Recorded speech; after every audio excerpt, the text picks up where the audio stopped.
Hi, welcome back. It's Chris. Today we're going to talk about if a business asset can be used when buying a home.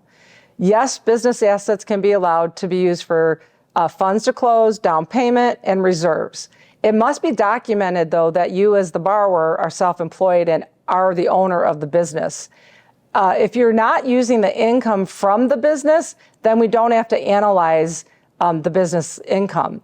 If you are using the income from the business, then we have to do an analysis of the bank statements for a few months to make sure that any withdrawal you make doesn't affect the functioning of the business.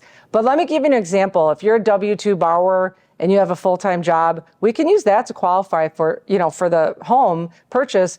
But let's say that you have business assets that you want to use to buy it. That's totally fine because we qualified you with different income. We won't have to do any analysis of your business income.